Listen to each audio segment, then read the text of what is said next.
building at the same time. We got to spread out the different rooms. So they're going to be using that. I'm going to be doing this from my office. But obviously sudden change today in the middle of our morning walkthrough session when we were informed that we'd be playing on Friday instead of on Saturday. Obviously a different opponent. So we had to flip the script and we had to get right to work on preparing for a full practice tonight, which is what we're going to do in a little bit right here. So obviously a lot of excitement around the opportunity. At the same time, thoughts and prayers going out to those out in Seattle, because that's a difficult situation and certainly something that we hope to see them, work through and come out healthy on the other side. So that being said, questions, please. First question goes to James Krupia from the Oregonian. Mario, just the process of 24, 48 hours and also going forward, because tiebreakers are not, agreed upon protocols are not. You were a second place team by the way things ended. There's questions about just the integrity of this season, that the first place finishers didn't play the second place finishers, the second place finishers playing for a championship. Your assessment of just what the season has been to the league and the big picture here.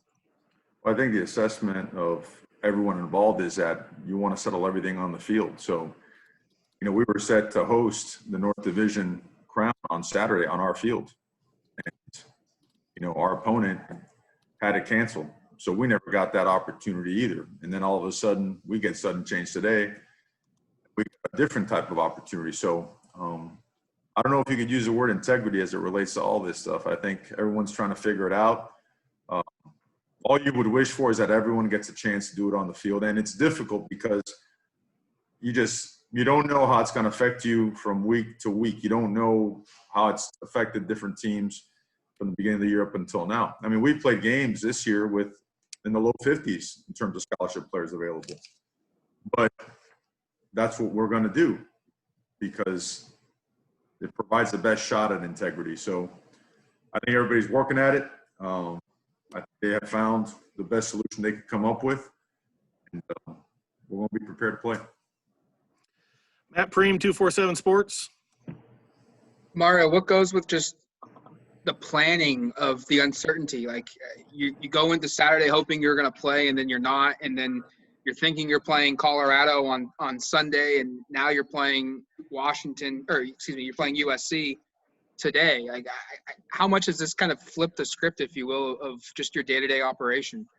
We're working off of two different scripts. We use one day in its entirety to break down Colorado, the other day to break down USC, and then we're thinking, okay, just in case, let's go through a walkthrough today, thinking that we're playing, at least we're supposed to play on Saturday. And if something happens, if there is some type of news at some point in time on Monday, then we could just completely flip it and go right to a Tuesday type of practice on a Monday. And that's what we're doing. So is it as deep and as thorough as you would like to on a normal week? It's getting there. It's getting close.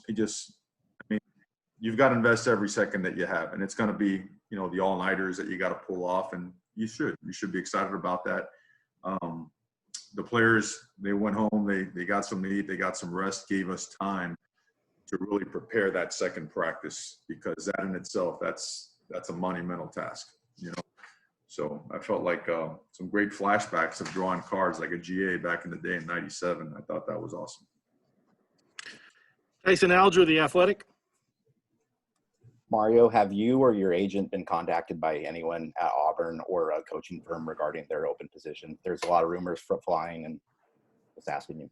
Yeah, we seem to get a lot of rumors at this time of year, and this is what I can say. I can say that I haven't been contacted, okay? I don't know if my agent being contacted, and I talk to him every single day. And I trust Phil Knight, I trust Rob Mullins, I trust our administration, and I trust people here at Oregon. And as you guys know, we had been working on something when the pandemic first hit, and things kind of stalled and things have picked back up. So I've always been transparent with every single one of you, and I will continue to do that. So hopefully the next couple of days, there's more stuff to talk about as it relates to that. But that in itself right there, hopefully explain to you exactly where things are with me. Eric Scopel, 247 Sports. Mario, following up on that side, what not specifically Auburn, but when there is this opportunity from a job perspective, what factors are you considering? How long do you need to kind of sit down and figure stuff out? And what does that process look for you personally? I haven't gone through it quite yet, at least not since I've been over here. So I couldn't tell you. I know that we have an awesome thing going. We've got an unbelievable class going. And I think that when people speculate and start putting rumors out there, a lot of times people try to take that and get it to fit their narrative, which is try to affect recruiting class at Oregon, try to spin a story, okay? And like I said earlier, like I said right now, and like I'll say tomorrow, I've been honest with you. I'll continue being honest with you. Things are being worked out, and I have full trust in the administration here that things are going to be worked out and that I'll be coaching here. So that's where it's at. Ryan Thorburn, Register Guard. Mario, how would you kind of compare the craziness of this week to 3 years ago when you just got the job? There was the early signing day. You were at the Vegas Bowl. Now you've got multiple opponents, signing day, trying to get ready for that, and putting this class together all virtually. Yeah, I don't think it's any comparison, even though this does have its challenges. That was tough there. Not only did you have to pull the class together, half the staff was in, the other half was out. Your operational staff you had to know who was doing what. Had an entire team in Las Vegas trying to prepare for a really good opponent. So that was, and remember, we had to actually visit prospects at night, so we had to catch flights Vegas to Southern California and get back about 2 or 3 in the morning, get ready for a morning practice. So that was pretty challenging. It was fun, tremendous learning experience. This one, you feel, with our class for the most part already intact, identified, and committed, we expect to have a tremendous signing day. So it's a little bit different, but with practice and preparation for practice eating up a lot of time, it pulls you away from those contacts and those phone conversations. James. Mario, just in terms of, again, you can't make up for the time lost, but how much time was lost given that you're thinking about Saturday and one opponent, then it's one day less on that end, and then you were thinking on one opponent. So how much time was lost in terms of prep for USC? Because, I mean, they could say the same thing. They said they were claiming that they were preparing for Washington. So, yeah, I think both teams lose 2 days, but you make up most of it between what you had prepared for, because both teams were preparing for 2 teams, and what you've been able to walk through, introduce, and any type of carryover. You just got to make it up without make it physically taxing on the players. You can't do double practices. That's not going to work, right? But you got to make sure the mental part of it, the walkthroughs, everything else that goes with it, keeps everybody, on pace to be prepared for the game on Friday.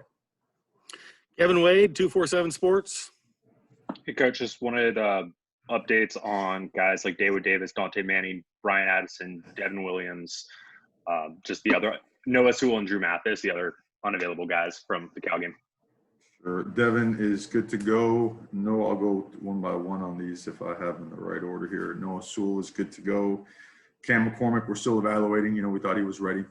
We're not quite there yet. Spencer Webb is good to go. Drew Mathis is good to go. Adrian Jackson's got a good chance to play this week. He was a little bit banged up. I don't even know if you mentioned him, but just giving you whatever I got. Dante Manning, very hopeful. Has had a really good week so far. David Davis will be unavailable. So I think that's everybody unless there's somebody I missed. Matt. USC's offense is one of the better offenses in the conference, as well as yourself. I guess what's just the challenges of you feel like of stopping this team and the growth in Keaton Slovis from year 1 to now year 2? Yeah, well, I think what you see on tape, you see the most talented team you'll see in the conference, explosive at all positions, and a very big physical offensive line. Just a tremendous amount of poise and accuracy and command of the offense by their quarterback. Those in those late comebacks, and how just in very difficult situations, as cool as can be, just performing and executing at a really high level to remain undefeated. So he's complemented by a great supporting cast. They call a great game. They coach it really well. A tremendous operation. Eric. Mario, what have you learned about your team the last 72 hours or so, from the day where Washington game gets canceled, so you're supposed to play Colorado, to the quick turnaround, and now you have a chance to win a Pac-12 championship and repeat? What have you learned about your guys? I think we've learned all year that the adaptability and the resiliency has to show in moments like this, and that that you can't take anything for granted, and certainly that life is just not fair. And sometimes it works in your favor, and sometimes it doesn't. And there's absolutely zero sense or time to sit around and complain about it and try to talk yourself into being in a better situation or a better position. You know, you usually get what you earn. Every now and then you might, things might work out in your favor, might come your way. And when they do, what a shame it would be if you're not prepared for that moment. So all in all the things that you always stress about the culture and doing things a certain way to be able to perform and play and execute at the highest level and do things right on and off the field and maintain protocol so you could field the team on a weekly basis to the best of your ability. Sometimes it's out of your control. All those things come into play, and they're excited and they're grateful. They recognize the opportunity and the situation. They respect it. And I think both those things are really important. Warren Williamson, Oregon Duck Football News. Mario, kind of a little bit of what Eric was talking about. Was there a boomerang effect? They go into Saturday knowing that they're going to play for a North Division title. That game's canceled. Then they play Colorado. That's scheduled. And then Washington. Was there any down from them mentally and then up again knowing that they're going to play for the conference crown? I don't think there was a down. I'm sure that there's an added, of course, juice, I guess you might say, when you realize that you're playing now for the championship, second year in a row. But in terms of preparing for Colorado, we watched Colorado on film. They're a great football team. That's really a couple plays away from being undefeated. So they were preparing for a very physical matchup, a real athletic team, that's got some really good players and coached really well. So the level of preparation and the urgency was really high in preparation for Colorado. Today, in the middle of our walkthrough, we stopped them and brought everybody up so we could even just buy an extra 25 minutes for the coaches to go and start preparing, and get the guys a little time off, get something to eat and come back and get ready to go to work. So I hope that answers your question. It kind of went off on their own, a little bit of a tangent there, buddy. James. Mario, to the matchup with their defense, obviously there's quite a bit of familiarity there between yourself and Todd, and obviously with Dante being there. It's a different offense for you guys, but from a maintenance of not just the challenge in terms of talent first, but second of communication, of signals in a short week, what goes into that? Because there's some people over there who know you guys. Absolutely. You got to change things up and you got to be different because that's part of the game now, right? Espionage. Getting signals, not so much that everyone knows your plays, but, there are people always trying to tell if you're, running, throwing, whatever it may be. So you've got to be meticulously preparing for situations like that, in a conference where there's so much lateral movement and guys going to competitor opportunities. I think every team is always on edge about that kind of stuff, about sensitive material. So all that's taken into account as we prepare. Time for two more. Ryan. Mario, how would you kind of describe the bounce your program got from last year's game against USC and plus the Rose Bowl? And how would you characterize this opportunity that's been given to you guys to try to repeat in Los Angeles against the Trojans? How would I characterize the bounce? These opportunities are hard to come by now, right? You spend, not that we had an entire off season, right? We didn't. Not that we were able to have a full camp. We certainly did not. But at the end of the season, you always want to be playing for a championship, right? Or you want to be in that conversation. And, we find ourselves in that situation in a crazy manner, obviously. But I'm going to say again, last week was crazy in itself because we were set to play and put ourselves in a position to play for the North Division and had that stripped from us to only come back a week later and be in a position where that's the skip. So, I really feel like I should say that for the entire North Division, you wish that you could find a way to get everybody to play. I honestly don't think it's fair to anybody. It's not fair to us, but it's not fair to Washington, and it's not fair to Stanford. It's not fair to the rest of the guys. But it's here. And no one needs to apologize for that. Instead, grateful for the opportunity. Everybody's excited about this.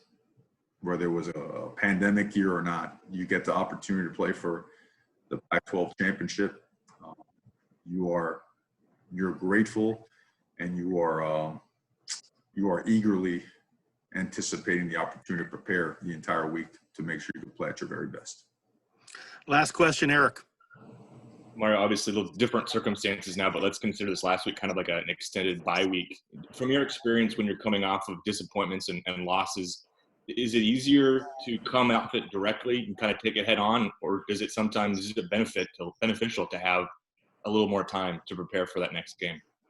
Oh, there's no substitute for truthful conversations, for honesty, for confrontation in the right kind of way, respectful confrontation, confront the man, making sure that you always apply the finest and the best form of respect, which is truth and honesty, to make sure that guys and all of us, when I say guys, coaches, admit, our entire organization, to have the opportunity to improve, right? And when you have that time, yeah, you have a couple of extra days, but I don't think you change your approach. There's no, right is right and good is good, whether you win or whether you lose. And when you lose a football game, the same deep dive that you take when you win has to be done, and the same type of assessment has to be done. You just got to correct it or it'll happen again. So all in all, our process and, the way we go about things are always going to be very, very direct, very blunt, very honest.